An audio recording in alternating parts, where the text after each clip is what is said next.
jurisconsulto, es catedrático universitario de la Universidad de Guayaquil, ha sido presidente del Colegio de Abogados de Guayas en 3 ocasiones y presidió la Federación Nacional de Abogados del Ecuador por 2 periodos consecutivos.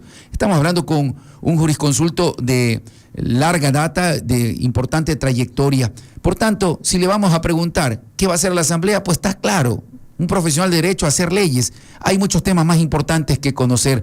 Doctor, buenos días. Primero, un breve comprendido con usted. Buenos días. Gracias por la entrevista. Y bueno, usted sabe que en el periodo anterior yo fui asambleísta nacional y trascendí por todos los casos que llevé de investigaciones sobre actos de corrupción y por los juicios políticos que me tocó interpelar producto de mi investigación. Así que evidentemente considero que los ecuatorianos para elegir asambleístas deberían preocuparse al menos de que quienes van a ser electos tengan un conocimiento de la ley, de la Constitución y que estén preparados para la fiscalización. Vea usted que es difícil en cada periodo legislativo que los asambleístas puedan trascender en lo positivo. Trascienden en lo negativo porque nadie los conoce. Pero el Ecuador necesita además valientes que podamos enfrentar este gran mal que tiene la narcopolítica y la corrupción en el Ecuador. Doctor, hablando del trabajo ya en materia legal, por ejemplo, lo que estamos viviendo en estos momentos, que la Asamblea tenga que resolver, darle la licencia sin remuneración a los asambleístas que van de candidato, que creo que son 96, porque algunos no quieren pedir licencia y tenga que resolver el Pleno, ¿eso es correcto, jurídicamente hablando? Mire, aquí hay una gran confusión con interés por parte de quienes representan al actual gobierno y es un llamado a violar la Constitución porque ellos creen que están sobre la Constitución. Y para entenderlo, es verdad que todos los que se encuentran actualmente en funciones fueron llamados a cumplir el periodo de los que fuimos cesados. Y en definitiva ellos no van a un proceso de reelección, esta es su primera elección. Correcto. Sin embargo, las lagunas que existen en la ley y en la Constitución se complementan con otras normas. Solamente hay que revisar lo que dice el artículo 113, numeral 6 de la Constitución. Y ahí con claridad se señala que cuando un funcionario público que es de libre remoción, por ejemplo, los ministros de Estado, quieran ser candidatos a un puesto de elección popular, tienen que renunciar al momento de la inscripción. Y en este proceso, nosotros hemos visto cómo varios ministros de Nueva tuvieron que renunciar para poder inscribirse como candidatos en las listas de ellos, ¿verdad? Claro. Luego dicen que todos los funcionarios públicos de carrera, es decir, de nombramiento, que quieran ser candidatos tienen que pedir licencia sin sueldo del momento de la inscripción. Entiéndase, el que trabaja en una entidad pública y que quiere ser candidato a algo, tiene que pedir licencia desde el momento en que se inscriben. En la misma situación se encuentran todos los profesores universitarios que quieran participar. Es el caso mío. Yo tuve que pedir licencia para poderme inscribir. Correcto. Y en definitiva dice, todo funcionario para poder participar tiene que pedir licencia. Eso tiene relación también con lo que establece el Código de la Democracia en el 276, numeral 6, y en el 93. Y fíjese usted, esto es fácil de entenderlo y de resolver. Yo le pregunto, ¿el presidente de la República es o no es servidor público? Y la respuesta es sí. Es el primer servidor público del Ecuador. ¿Y los asambleístas son o no son servidores públicos? Y la respuesta es que sí. Pero de elección popular, y al ser de elección popular tiene un tratamiento diferente. Son servidores públicos. Son servidores públicos. Ajá. Todo servidor público, no hace excepción si es de elección o no. Pero sigamos leyendo las normas. El mismo Código de la Democracia establece con claridad que ningún servidor público de elección popular en funciones puede inducir al voto para su lista o para él mismo. en un proceso electoral. Es prohibido. Pongamos el ejemplo, si yo fuera ahorita asambleísta y no fuera candidato, yo no puedo salir en ningún spot y en ningún acto a pedir que vote por la lista que yo auspicio, porque eso es prohibido. Y si yo violo esa disposición, es causal de destitución. Pero más allá todavía, imagínese usted que el servidor público no puede hacer uso de bienes públicos. En el caso del presidente de la República, ¿en qué se va a trasladar él alrededor del país si es candidato y al mismo tiempo es presidente? En bienes públicos, en aviones del Estado, con dinero del Estado, con guardaespaldas que paga el Estado. Y eso él no puede. No puede tampoco inaugurar obras. Y si dice él que no va a hacer campaña, que por eso no pide licencia porque tampoco va a hacer campaña y que esa es la decisión de ellos. Pero eso también es una contradicción. Fíjese usted que el día de ayer en las redes, la asambleísta Vallas de Santo Domingo de ADN, que está nuevamente para un proceso de elección, apareció repartiendo las cocinas de inducción. Acuérdense que hay 80.000 cocinas de inducción que estaban guardadas. Y apareció en un acto público repartiendo y hablando de esas cocinas. Eso motivó a que el doctor Ricardo Vanegas, de Centro Democrático, lista 1, se acerque ayer a la Contraloría y presente vía online una denuncia al Contralor, donde yo pido que se proceda a investigar cómo y quiénes están participando en la repartición de esas cocinas de inducción. Porque los asambleístas en funciones no pueden pues repartir nada, porque eso es prohibido constitucionalmente. Y es más, lo que ella ha hecho adecua su conducta a causal de destitución y al tipo penal que se conoce como peculado. He pedido que se investigue no solamente a ella, sino a todos los candidatos que actualmente se encuentran en funciones y que sean asambleístas, porque eso no se puede. Mire, cuando uno participa en un proceso electoral, tiene que cumplir con el principio de la igualdad, es decir, no puede haber un peso indebido a favor de unos en contra de otros.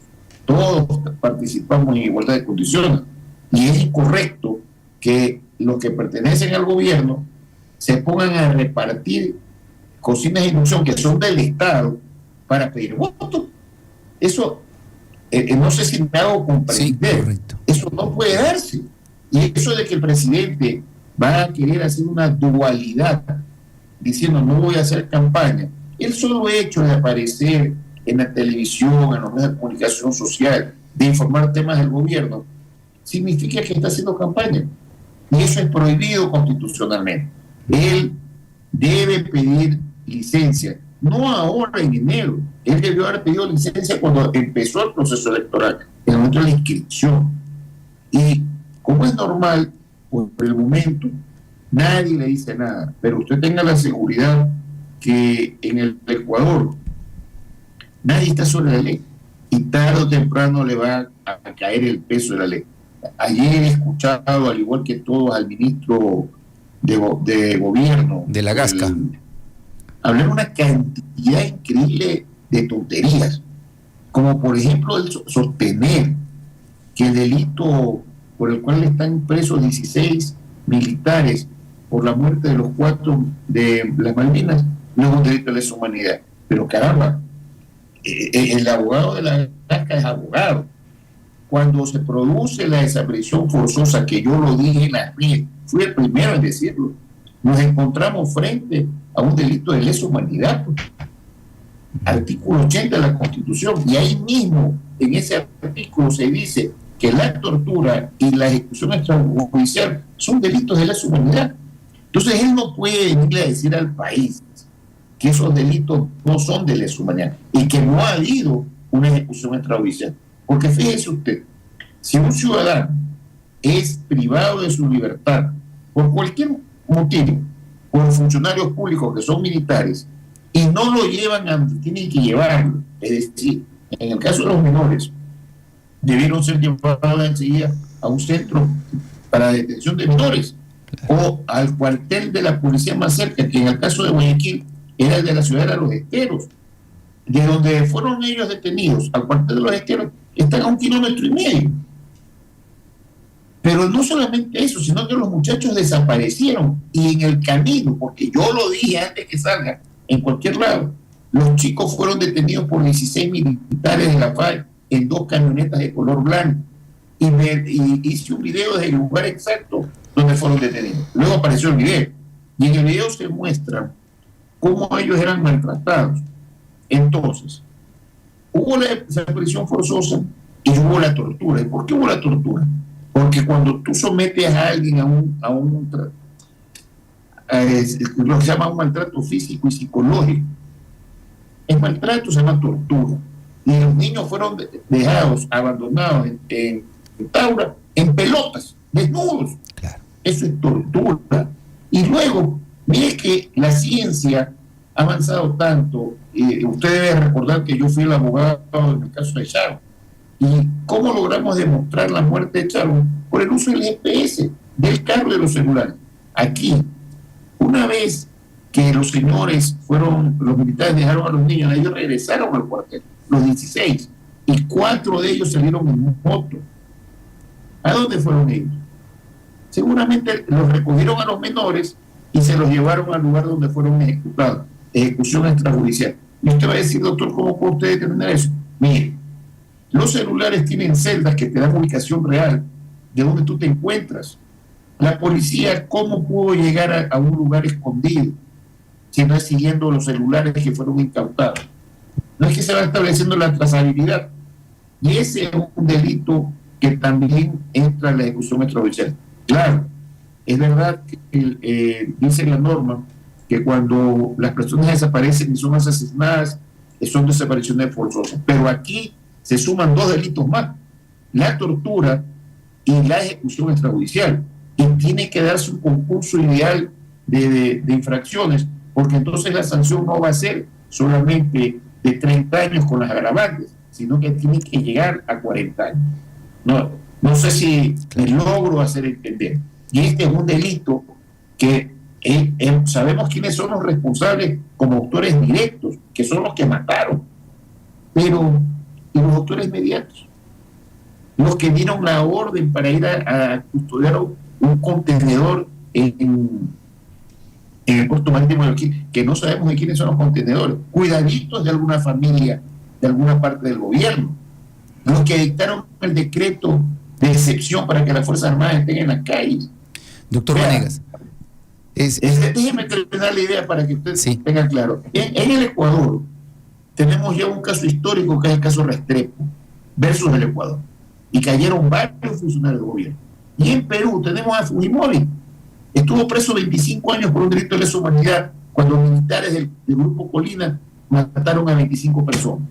Entonces, claro, hay una preocupación en el gobierno, porque los que sabemos sabemos de derecho criminal, sabemos hacia dónde se puede la investigación, y eso puede llegar a varios ministros y a lo mejor al presidente.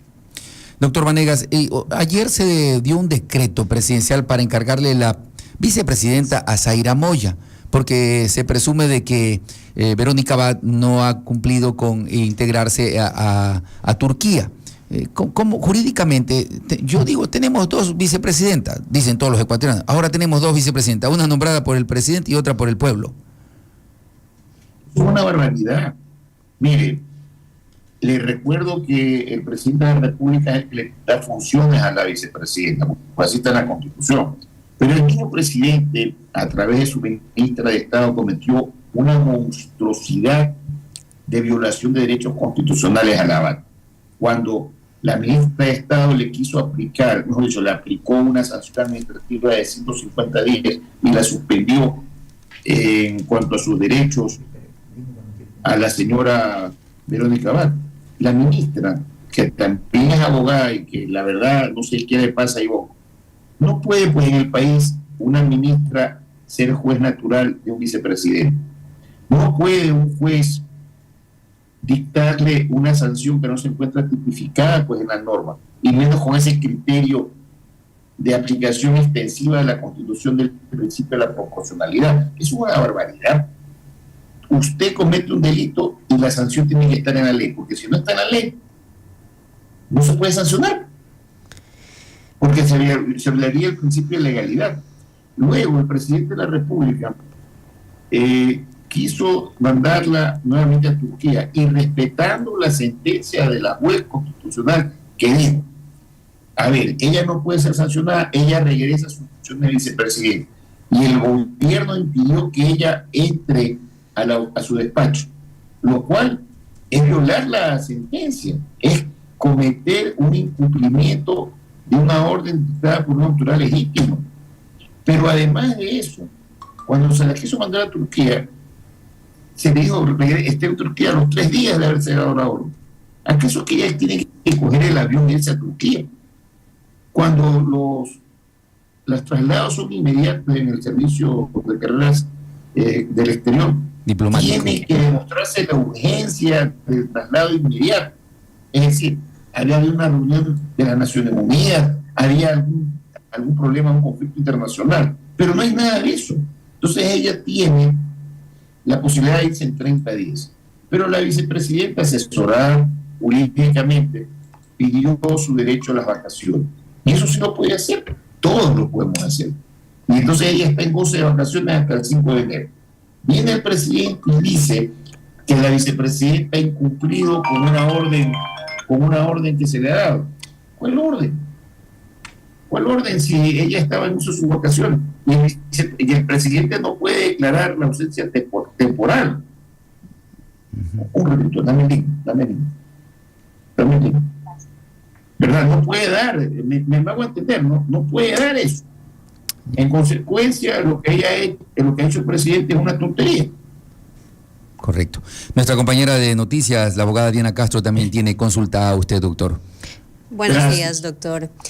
Dentro de su propuesta de campaña, ¿algún proyecto de ley o reforma a la ley que usted propondría ya desde la Asamblea?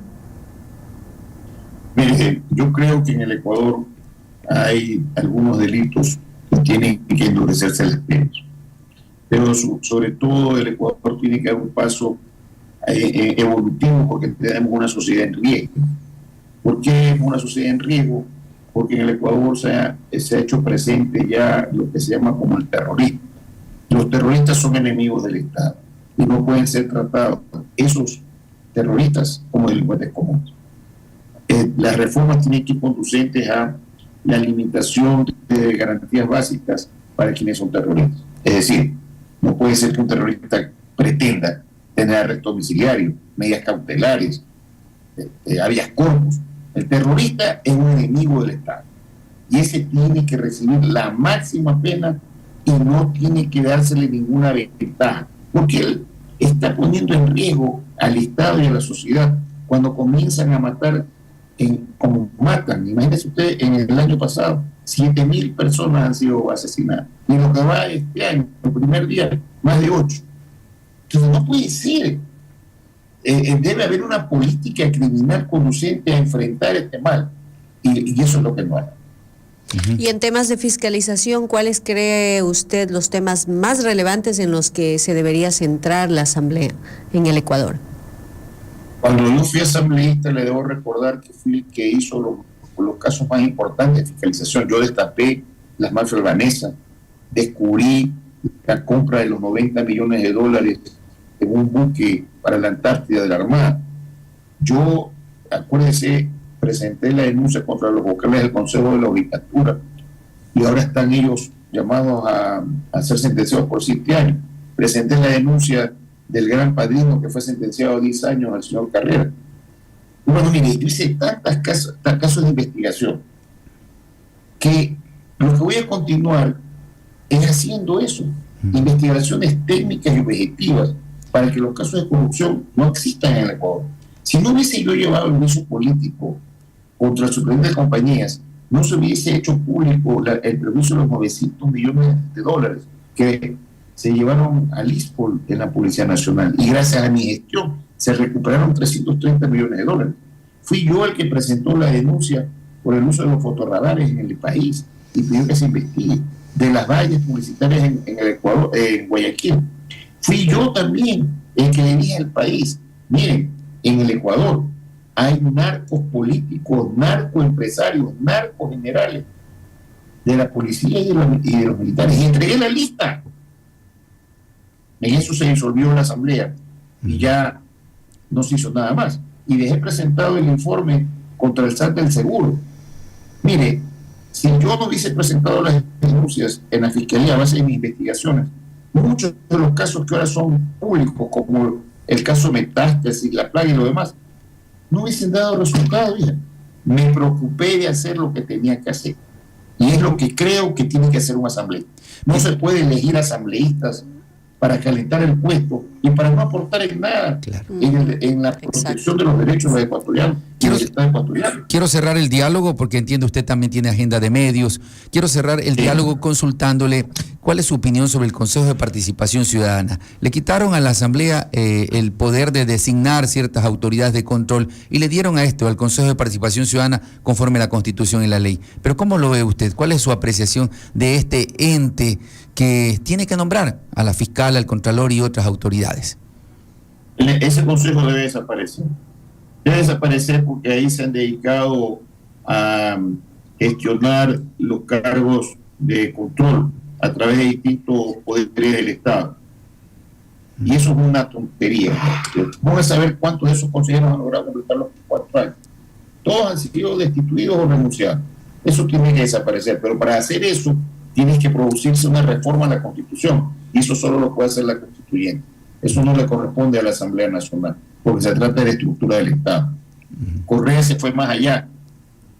Montesquieu y Rousseau, cuando hicieron la Revolución Francesa, hablaron de 3 poderes del Estado: legislativo, ejecutivo y judicial. No Consejo de Participación Ciudadana y no Consejo Nacional Electoral. Doctor, un buen día, gracias por acompañarnos. Siempre será un gusto dialogar con usted. Cómo no, muchas gracias. Bien, nos acompañó el doctor Ricardo Vanegas Cortázar, candidato asambleísta por lista 1, asambleísta nacional, un jurisconsulto de larga data que fue 3 veces presidente del Colegio de Abogados de Guayaquil y 2 veces presidente de la Federación Nacional de Abogados del Ecuador, que aspira a llegar a la Asamblea Nacional ahora por el Centro Democrático Lista 1. 7:29.